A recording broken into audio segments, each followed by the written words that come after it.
नमस्कार। चलिए RRB group D की 1 दिसंबर को हुई परीक्षा में पूछे गए सवालों का विश्लेषण करते हैं। इससे ये समझने में मदद मिलेगी कि पैटर्न कैसा था और आगे की तैयारी कैसे करनी है। तो असल में सवाल ये है कि 1 दिसंबर 2025 को जो आरआरबी ग्रुप डी की सेकंड शिफ्ट की परीक्षा हुई उसमें किस तरह के सवाल आए और उनसे हमें आगे के लिए क्या पता चलता है। चलिए इसी पर गौर करते हैं। तो सबसे पहले बात करते हैं करंट अफेयर्स और इकोनॉमी की।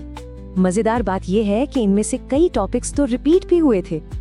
तो पहला सवाल था ऑस्ट्रेलियन ओपन 2025 के विमेंस फाइनल से जुड़ा हुआ। ये एक ऐसा टॉपिक है जो बार बार पूछा जा रहा है, मतलब स्पोर्ट्स इवेंट्स पर खास ध्यान दिया जा रहा है। तो मैडिसन कीज ने ये खिताब जीता था आरियाना सबालेंका को हराकर, जो बेलारूस की हैं। अब ये कुछ एक्स्ट्रा फैक्ट्स हैं जिन पर जरूर ध्यान देना चाहिए। जैसे विमेन्स विनर तो मैडिसन कीज थी, लेकिन मेंस विनर कौन थे? Jannik Sinner. उन्होंने अलेक्जेंडर ज़्वेरेव को हराया था। ये छोटी छोटी डिटेल्स अगली शिफ्ट में सवाल बनकर आ सकती हैं। अच्छा, अब इकोनॉमी से जुड़ा एक सवाल देखते हैं। ये सवाल हाल ही के एक ऑफिशियल रिपोर्ट से था, जिससे पता चलता है कि ऐसी रिपोर्ट्स कितनी जरूरी हैं। तो रिपोर्ट के मुताबिक शहरी गरीबी दर थी 4.9%, एकदम सटीक आंकड़ा। अब एक सवाल इंटरनेशनल रिलेशन से। इससे ये पता चलता है कि दुनिया में जो अहम समझौते हो रहे हैं उन पर भी नजर रखनी होगी। तो ये समझौता हुआ था यूनाइटेड किंगडम और मॉरिशस के बीच। इसमें खास बात ये थी कि ब्रिटेन ने चागोस आइलैंड्स पर मॉरिशस की संप्रभुता को मान लिया था। चलिए अब देखते हैं एक और सवाल जो एक बड़ी डिजिटल पहल से जुड़ा है, नीवा एप्लीकेशन। तो सही जवाब है पुडुचेरी। ये पहला केंद्र शासित प्रदेश बना जिसने इस प्लेटफॉर्म को पूरी तरह से लागू किया। हाँ, दिल्ली ने भी इसे अपनाया है, लेकिन सवाल पूरी तरह से लागू करने पर था, इसलिए पुडुचेरी पर फोकस किया गया। और हाँ, नेवा के बारे में कुछ और बातें जान लेना बहुत जरूरी है। इसका पूरा नाम है नेशनल ई विधान एप्लीकेशन। इसका लक्ष्य है वन नेशन वन एप्लीकेशन। और सबसे पहले इसे किस राज्य ने लागू किया? नागालैंड ने। ये सारी जानकारी आने वाले एग्जाम्स के लिए बहुत काम की हो सकती है। तो ये तो थे करंट अफेयर्स। अब आते हैं साइंस और टेक्नोलॉजी सेक्शन पर, जिसमें फिजिक्स और केमिस्ट्री के बेसिक कॉन्सेप्ट से जुड़े कई सवाल थे। सवाल था इसरो के बनाए विक्रम 2021 माइक्रो प्रोसेसर के बारे में। ये दिखाता है कि होम ग्रोन टेक्नोलॉजी पर कितना फोकस है। तो ये एक 32 बिट का माइक्रो प्रोसेसर है, और खास बात ये है कि ये स्पेस मिशंस के लिए भारत का पहला पूरी तरह से देश में बना 32 बिट प्रोसेसर है। ये 16 बिट वाले विक्रम 1601 का अपग्रेड है। अब केमिस्ट्री का एक बिल्कुल बेसिक सवाल देखते हैं जो कंबस्टन यानी दहन से जुड़ा है। तो देखिए, जब भी कोई हाइड्रोकार्बन ऑक्सीजन के साथ पूरी तरह से जलता है तो हमेशा दो ही चीजें बनती हैं। कार्बन से बनता है कार्बन डाइऑक्साइड और हाइड्रोजन से बनता है पानी, यानी CO2 और H2O। ये सवाल तो कई बार आ चुका है। फिजिक्स का एक बहुत ही बेसिक प्रिंसिपल है।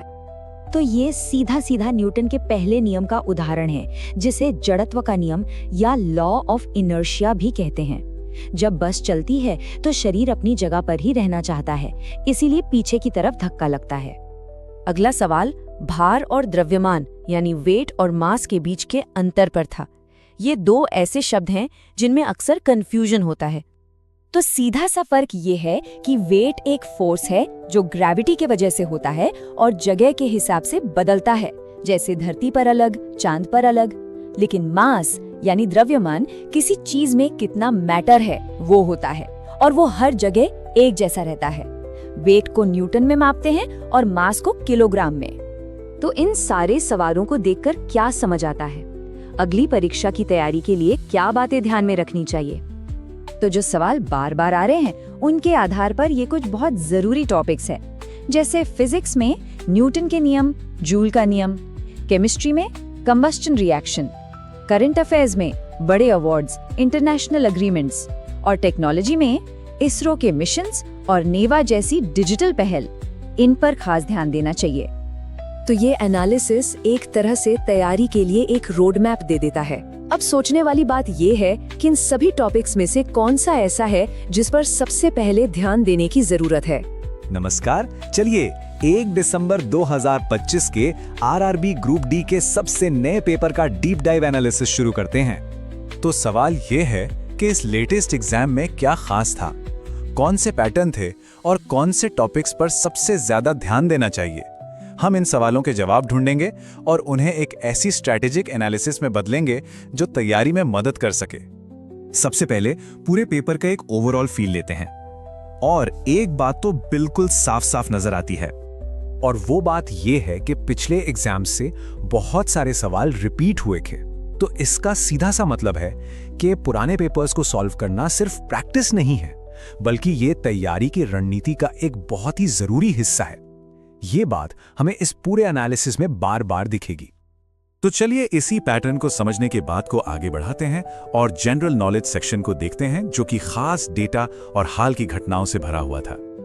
देखिए, एग्जाम में स्पोर्ट्स अवार्ड्स पर कितने स्पेसिफिक सवाल पूछे गए, इसलिए विजेताओं के नाम जानना तो बहुत ही जरूरी था। और ऐसा नहीं है कि सवाल सिर्फ खेलों तक ही सीमित थे। हाल के इंटरनेशनल एग्रीमेंट्स की डिटेल्स पर भी पूरा फोकस था, जैसे कि चागोस आइलैंड से जुड़ा यह समझौता। पेपर में कई अहम इकोनॉमिक आंकड़े भी सीधे सीधे पूछे गए। मिसाल के तौर पर स्टेट बैंक ऑफ इंडिया की रिपोर्ट के मुताबिक फिस्कल ईयर 2024 के लिए शहरी गरीबी दर क्या थी। मतलब ये खास नंबर पता होना ही चाहिए था। और सवाल कितने डीप में जाकर पूछे गए थे, इसका एक और बढ़िया एग्जांपल है ये नंबर।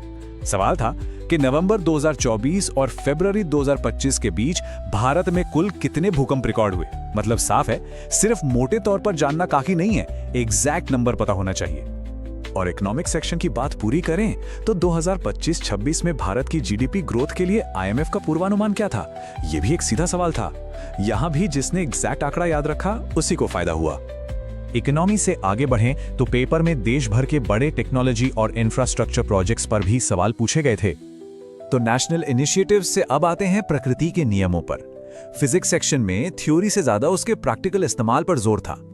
ये तो एक क्लासिक सवाल है जो बार बार पूछा जाता है, एकदम रियल लाइफ सिचुएशन देकर इनर्शिया यानी जड़त्व की समझ को परखा गया। सिर्फ कॉन्सेप्ट्स ही नहीं, न्यूमेरिकल प्रॉब्लम्स भी थीं, जैसे ये वाला जिसमें हीट एनर्जी कैलकुलेट करनी थी। ये रहा उसका पूरा स्टेप बाय स्टेप सॉल्यूशन जो एग्जाम में आया था।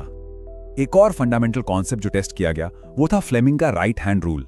इलेक्ट्रिसिटी और मैग्नेटिज्म के लिए ये एक बहुत ही जरूरी सिद्धांत है। इस रूल की सबसे अच्छी बात यह है कि हर उंगली एक खास चीज को दिखाती है।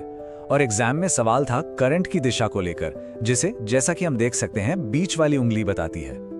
इसके अलावा मास और वेट के बीच का जो बेसिक फर्क है उसकी भी एकदम क्लियर समझ होना जरूरी था। तो फिजिक्स के बाद अब रुख करते हैं लाइफ साइंसेस की तरफ। चलिए देखते हैं कि केमिस्ट्री और बायोलॉजी से कौन कौन से जरूरी कॉन्सेप्ट्स पूछे गए।